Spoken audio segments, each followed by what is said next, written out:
All right, Angry Ruckers, welcome back. This is the podcast, The Angry Ruck. We're starting with episode 2. We're starting with a little mini series that we're going to do called The Art of Lazy Leadership, Carrying the Big Stick of Authority, which is part 1 today. All right, so we're going to go ahead and get into it.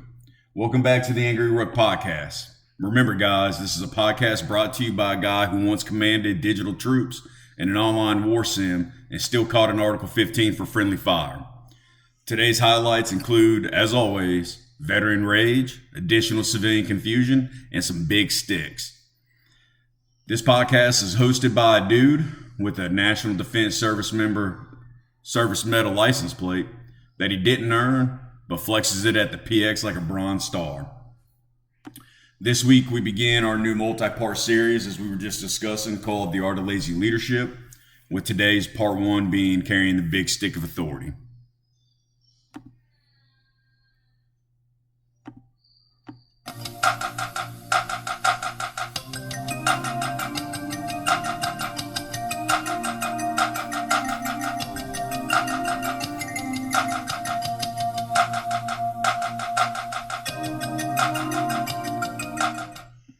I'm sure that music got a lot of y'all's PTSD going, so let's go ahead and get right into it. So let me start off by painting a picture for you. You're a leader now. You've earned some rank. You may have that rocker, a chevron, a bird, or an eagle holding arrows. Or maybe you just finally outrank enough people to avoid real accountability. We've all seen this leader. We know they exist. Now, instead of earning trust, mastering your craft, and setting the standard, why not do it the lazy way? Why not just swing that big stick of authority around like you're the warlord of your unit or staff program? I mean, that's what leadership is, right? Rank equals respect, and power means never having to explain yourself. Unfortunately, that's where a lot of leadership's gone to, and we're just going to make fun of it. We're going to have some fun today. Remember, guys, it's a military satire podcast. Yeah, there's some true stories in here, but all we're trying to do is make fun of some of the most stressful situations we've been in, talk about some of the incompetent decisions we've seen, and see where it goes.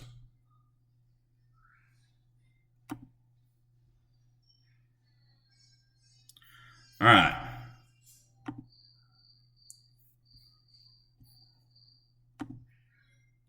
All right, let's not forget, sorry about that little technical difficulty there, guys. Let's not forget the most common phrase that we hear from the lazy leaders.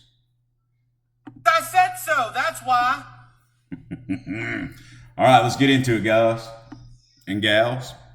All right, so segment number 1, we're talking about the rank first philosophy. All right, so welcome to the world of big stick energy, where your leadership starts and ends with your rank. All right, so we're going to look inside Field Manual 1337-77, where it defines this method extremely clearly. It says in Chapter 3 that leading by rank should be done because why earn respect when you can demand it? So in order to successfully execute this method very clearly, you have to follow some key tenets inside the approach, right? So quoting your rank in every conversation, regardless of context, is key. Correcting subordinates on customs and courtesies while knowing zero about your actual job is a must. And my personal favorite, issuing orders like it's Call of Duty, then disappearing before any results are seen. So we have a quote here from a colonel. He asked not to be named, so his name for this segment will be Colonel What's His Nuts. So Colonel What's His Nuts is infamous for saying, if you can't do it, that's a you problem. I'm just here to enforce standards. Well, we've all seen that leadership where, hey, what are the standards, sir? What would you like us to follow? That's a you problem.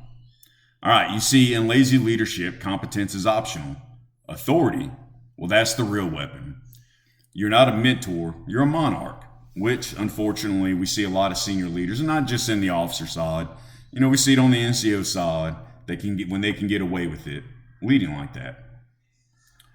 How quickly we forget hard lessons learned and just go straight to do it because I told you to. This has been a big ongoing problem for a lot of years, and every generation sees this, but for some reason, and probably it's because of social media nowadays, it's become more rampant. You can just find it everywhere, right? Well, remember, that's a you problem. Somebody's just there to enforce the standards. So the rank first philosophy has to come first, right? So with that, we lead into our next segment of micromanagement as a power flex. So let's talk the tactics of this micromanagement. So true lazy leaders don't plan, they don't train, and they don't mentor. They hover, they nitpick, they step in at the last minute. They'll come barging in at the 95% mark when you can see the finish line and you're just about done with your task, your project, whatever it is. And all of a sudden you're told, I told you how to do it and you did it another way. If you're not going to be a mini-me, you're useless. Now, I'm sure a lot of you have heard this over the years. And unfortunately, it's just a common phrase.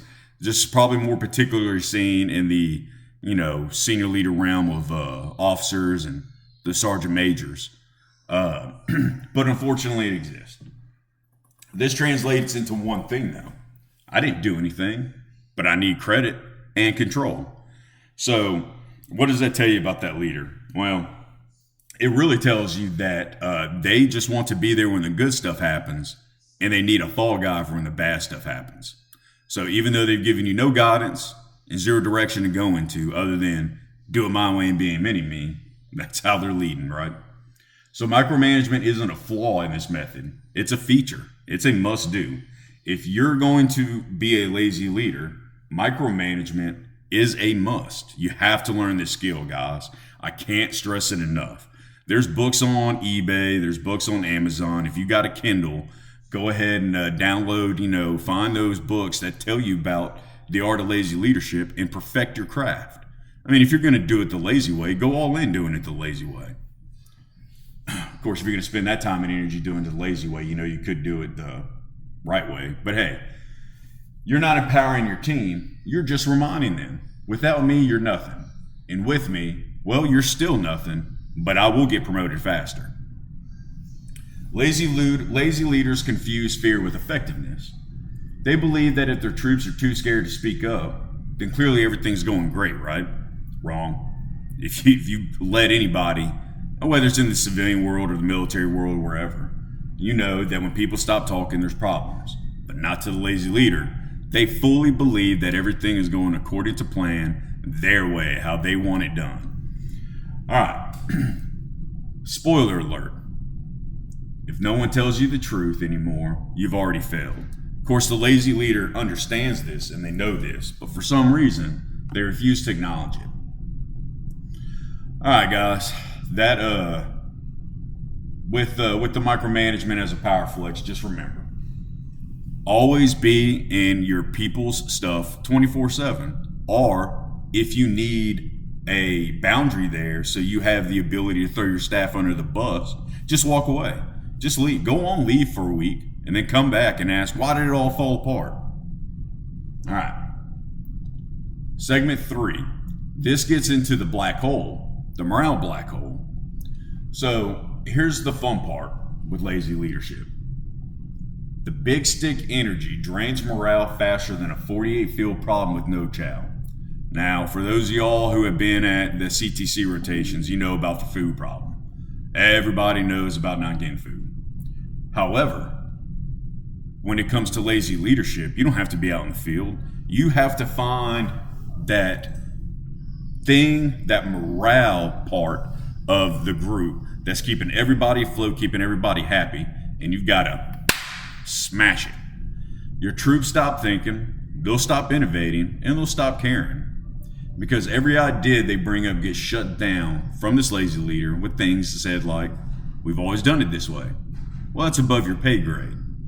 And just do your job as if you actually know what you're doing. That's always the great part of hearing something from the lazy leaders.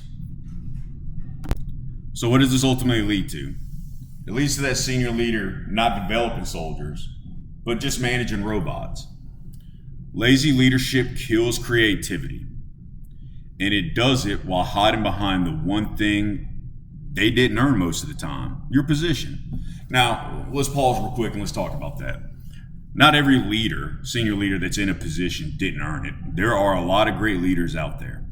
There are a lot of great leaders that you or I would follow to any part of the world. But unfortunately, those type of leaders are the rarity and not the norm, probably anymore. And you could probably look at all the history of the Army and say, well, that's usually status quo. For me and my group, I would be very comfortable in saying that wasn't the case for a long time, especially when the global war on terrorism started. And there was constant deployments, constant train-ups. There was just things happening around the world. You were always on call and alert. And you just had great leaders that knew how to take care of their people in the most stressful environments. But that is not what the lazy leader does. So, in killing creativity and hiding behind your position, what are they trying to do? Want to destroy initiative in your formation? Just keep swinging that big stick and never offer a hand to help and show up at the last minute and destroy morale. That's how you achieve your lazy leadership, and you can move up in the world by stepping on the backs of your people. All right, so for the next segment, guys, it goes a little off script, but before we get in it, I just kind of want to talk to y'all one-on-one. And I've gotten a lot of text messages and phone calls over the past couple of weeks when we were starting this podcast, and the idea was coming out. And a lot of people thought it was great idea. Here's what I'll say is in the future, we plan on bringing some people I know, some people I don't know on to talk and to tell their side of, just some of the craziest stuff they saw while in service in stressful environments and dealing with incompetency and just laughing about it. Because that's what this is. It's a military satire podcast just to talk about some of the craziness that we've seen. So with that being said about being a satire podcast, our next segment, going a little off script, is going to talk about a theory that's been introduced to me that I think needs to be discussed at the highest level, but we're going to do it on this podcast because we don't have a high level. All right, so today you're being introduced to a theory that's been out there for quite some time. Since we're discussing morale busting, non-influencing leaders with an eye on their promotion, using their hands-off approach, now is the time we need to tell you why. We have discovered something that's, I guess it's still a conspiracy theory because it's trying to be proved, but it's kind of disturbing if true. It's called the Council of Colonels, or COC for short. Every flag officer has a morale meter, apparently. Picture, if you will, a gas tank, where the gauge has full at the top, empty on the bottom, and one tick mark, not quite centered, but near the center. For the purposes of this theory, we'll call this the line of demarcation, or LOD for short. All right, so once the morale meter's at an LOD, the flag officer will summon his COC, and they will... All right, so we're talking about the flag officer's COC, right? So imagine, if you will, a man, really like a centaur, if you will. This centaur stands on the highest of the buildings on the land where the base is situated. They get up there and they blow a large horn. No, a yalla horn, as they call it. So once this horn is played with this calling, imagine, if you can, the COC joining ranks, covered in robes, holding candles. They might be walking into a low-lit room, probably not uncommon in places like you see in a skiff. Now, here's the key part, the monk. There's a monk in the corner with the sounds of Om in the background as the COC walks in.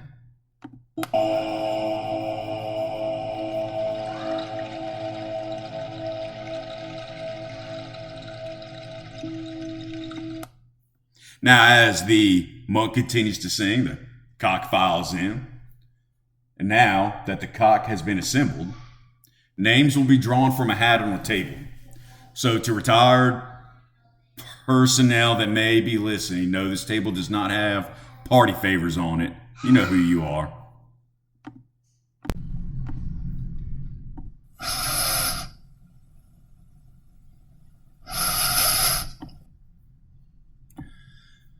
All right, a name is drawn. The flag officer yells with rejoice. Now is your time to develop the op order that will demoralize the organization, bringing my morale meter to an acceptable limit.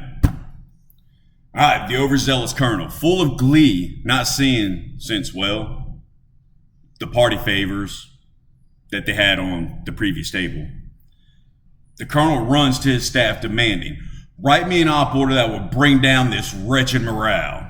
Their senior staff, jealous that they cannot partake in their share of the flag officer's cock, now take their hate and anger out on the unit level personnel. With the op order published and IG complaints at an all-time high, the flag officer is pleased with the overzealous colonel's sacrifice. All right, guys, remember this is satire. That right there may be true, though. We don't know. It is a conspiracy theory we'll continue to investigate that we believe has teeth to it somewhere. Where there's smoke, there's fire. We're going to keep looking into it. All right, guys. That leads us into our next segment, which is a case study from an unnamed source that we'll just call Major Hero for now. So let me introduce you to the battalion training officer, Major Hero. Major Hero doesn't care if their teams are trained. They just want to inspect the unit's failures. They don't really develop their junior leaders. They correct them when they slip. Then they take credit for their recovery. That makes for great OER bullet points. Most officers know that. All right. They once told a soldier, I don't need to explain myself. I'm a commissioned officer. We've heard that a time or two. That same soldier's now in the Army, working at a credit union, and somehow is more motivated than ever. We've all had a major hero. Hell, maybe you're a hero. It's okay. Growth starts with shame. So you go get him, hero. Hey, hero! All right, so we all know that guy. Hopefully he's having fun demoralizing his credit union. All right, guys, we're reaching that point in the podcast where we have to give a quick shout out to our sponsor. All right, so a quick word from our unofficial sponsor before we go into our closing segment here. This episode of the Angry Ruck is proudly brought to you by the Big Stick 9000. This is the only leadership tool you'll ever need because competence can be exhausting. Why build trust, foster mentorship, and create a positive command climate when you can just wave a massive metaphorical stick and yell, I outrank you? The Big Stick 9000 comes with auto-generated taskers, built-in blame deflector shield, and a customizable catchphrase soundboard with hits like, because I said so. That's a leadership decision and you wouldn't understand it, and everyone's favorite. Figure it out. So if you order within the next 30 minutes, you'll get a free copy of FM 69-420, Leading Without Leaving Your Truck. That FM is probably essential to any junior leader striving to become the lazy leader. The Big Stick 9000, for when you want authority without responsibility. All right, so I'm going to take a second here, guys, and just say, I've been talking to a lot of guys that I've served with over the past several weeks as we were getting this kicked off. And there'll be more funny stories. We plan on bringing some people on to talk. Just remember, guys, that in the end, if you're trying to not be a lazy leader and you're trying to do something good, you can always learn from bad mistakes. We learn more from watching bad leaders than we do good leaders, unfortunately. So just keep that in mind. All right, so as we go into our closing segment, the real problem and a call to action. Let's stop pretending that rank is leadership. It's not. Rank is an opportunity to lead. It gives you the permission to set a tone. But what do you do with it? That's where real leadership lives or dies. You can walk into a room and demand attention, or you can walk into a room and people just straighten up out of respect without saying a word because they know that you lead from a place of competence, that you do your homework, and that you mean what you say and you say what you mean. That's presence. That's earned. So here's your challenge. If you've been leaning on your rank a little too much, if you found yourself saying, because I said so a little too often, take a beat. Ask yourself, if I didn't have this rank, would they still follow me? If the answer is no, well, you have some work to do. And that's okay. Because leadership isn't a skill, or leadership is a skill, it's not a position. And leadership, and lazy leadership, it's a choice. So choose better. Know that you can do better for your people out there. All right, so guys, this has been episode 2 of the Angry Ruck. I know they're a little short right now. We're working on it. We're going to get there. We're going to get better. We're working on some more material. We're going to bring some guests on. So right now, this is going to be like I said, a multi-part series. We're going to bring up some funny stories. We're going to talk about some things that we've seen. And as we're talking, I'm getting some text in right now about some more ideas. I'm going to tell y'all, I love hearing from y'all. So I really do hope that y'all get the opportunity to really start to feel more comfortable. Give me your stories. Hey, look, if you don't want to be mentioned, that's fine. Tell me what's going on out there. We'll talk about it. Look, we're not going to call people out by name. Rank, well, and the story, you could put 2 and 2 together, I guess. So this has been the Angry Rucks part 1 of the Art of Lazy Leadership, carrying that big stick of authority. Next week, we'll swing the other way, metaphorically, with part 2, mission first, people, well, eventually. How to pretend you care about your troops without changing anything. All right, until then, Angry Ruckers, ruck hard, ruck angry, and never let the brass see you laugh. And put that damn stick down.